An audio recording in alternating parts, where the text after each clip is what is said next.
Keinginan untuk mencelakai Kak Usna semakin menjadi-jadi ketika melihat sosok yang menyebalkan itu bisa tersenyum manis di depan orang banyak. Liona semakin kesal. Tugas menyiapkan makan siang untuk santri kali ini membuatnya sangat antusias. Inilah waktu yang tepat untuk membuat dia celaka. Aku harus bersiap agar rencana ini bisa berjalan dengan lancar, ucapnya dalam hati. Tidak seperti biasa, hari ini Liona terlihat lebih rajin. Setelah mengikuti pelajaran yang dibimbing oleh Nyai, Liona segera menuju ruang makan untuk membantu menyiapkan makanan. Siang ini, Liona terlihat lebih bahagia daripada hari yang lain. Keadaan tersebut tidak luput dari pengamatan Nyai. Awalnya, Nyai merasa bahwa Liona mungkin sudah mulai betah tinggal di pondok. Namun, Nyai Munawaroh curiga, karena Nyai hafal betul dengan perilaku para santri, termasuk Liona. Akhirnya, Nyai pun memanggil Liona yang sedang membantu di bagian pembagian makanan santri. "Liona, kemari nak, Nyai ingin berbicara sebentar," ajak Nyai sambil menjauhi meja makan. "Iya Nyai, ada apa? Ana sedang menjalankan tugas untuk membagikan makan siang," jawab Liona dengan kaget. "Begini Liona, Nyai ketinggalan buku presensi santriwati kelas 12. Bukunya ada di atas meja di kelas. Tolong anti ambilkan ya nak," perintah Nyai. Liona pun kaget mendengar perintah Nyai. Dia pun melirik ke arah antrian santri yang akan mengambil makanan. Dilihatnya Kak Husna sudah masuk ke dalam antrian.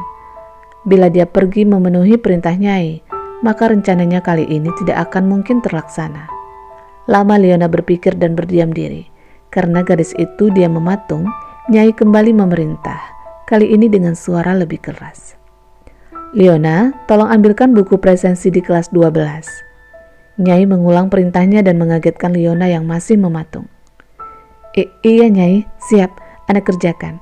Ana tinggal dulu," jawab Liona sembari melirik ke arah Kak Usna yang semakin mendekat. Sebelum beranjak pergi, Liona berkata dalam hati, kali ini aku gagal."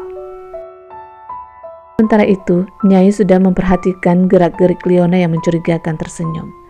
Semoga Liona segera sadar, pikir Nyai dalam hati. Sore telah menjelang. Liona duduk termenung seorang diri, memandangi kamarnya yang temaram. Cahaya rembulan bahkan tak mampu menembus kegelapan kamar. Liona merasa telah lama sekali berada di pondok ini. Keinginan untuk kembali ke rumah tidak hilang sedikit pun. Waktu yang berjalan lambat, serta masih lamanya tahun ajaran baru dimulai, membuat Liona semakin tak sabar. Akhir-akhir ini, kesibukan Nyai bertambah, sehingga repot bila masih harus memberikan pelajaran privat pada Liona. Keadaan tersebut membuat Liona sering tidak ada kegiatan. Liona menjadi sering mengurung diri di dalam kamar.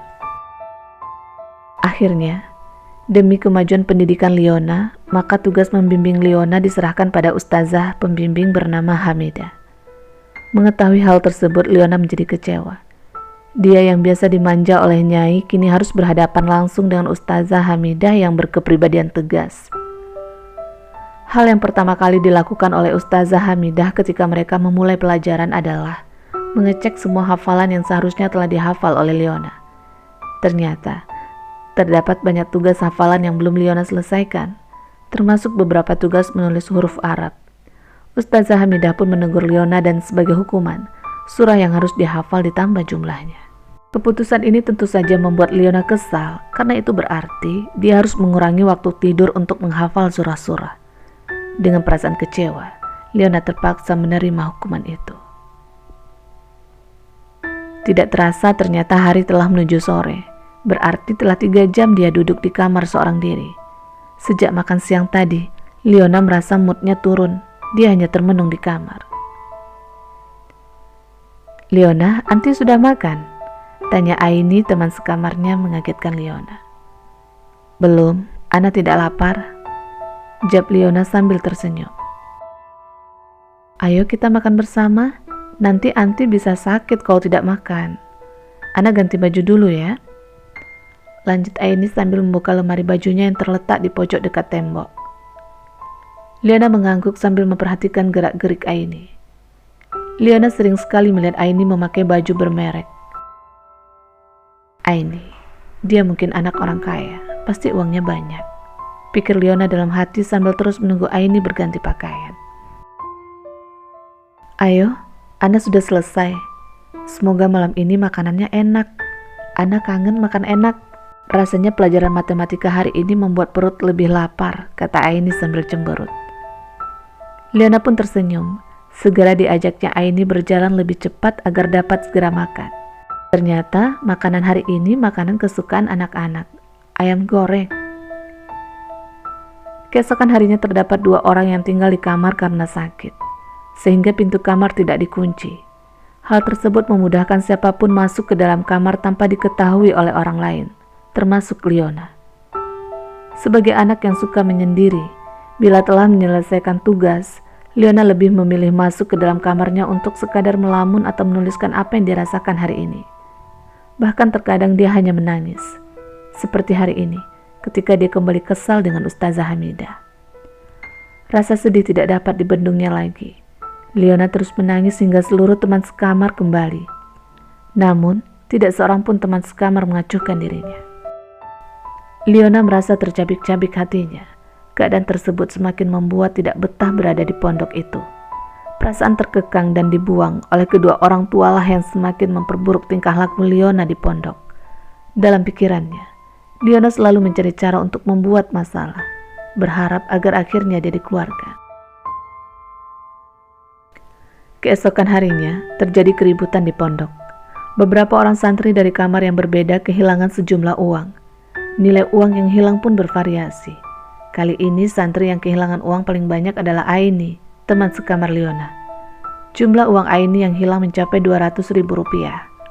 Uang yang sedianya akan dipakai untuk membeli buku dan beberapa keperluan lain hilang entah kemana.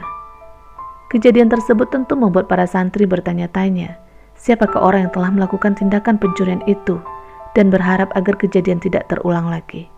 Namun, harapan itu ternyata tidak terkabul. Tepat 2 minggu setelah kejadian pencurian yang pertama, kembali santri dikejutkan oleh kejadian pencurian lagi. Kali ini jumlah santri yang kehilangan uangnya cukup banyak. Untuk menghindari kejadian serupa, pihak pondok berusaha menyelidiki kejadian itu. Mereka pun berusaha mencari tahu siapakah yang melakukan pencurian ini. Namun, hingga saat ini belum berhasil menemukan pelakunya. Belum lagi masalah terpecahkan. Tiba-tiba pencurian ketiga pun kembali terjadi. Kecurigaan para pembina jatuh pada Leona, karena Leona adalah satu-satunya santri yang berada di dalam kamar sendirian, dan setiap kali setelah terjadi pencurian, Leona menghambur-hamburkan uang dengan mentraktir teman-temannya. Namun hingga saat ini, kecurigaan belum terbukti, karena para pembina belum berhasil menangkap sang pencuri.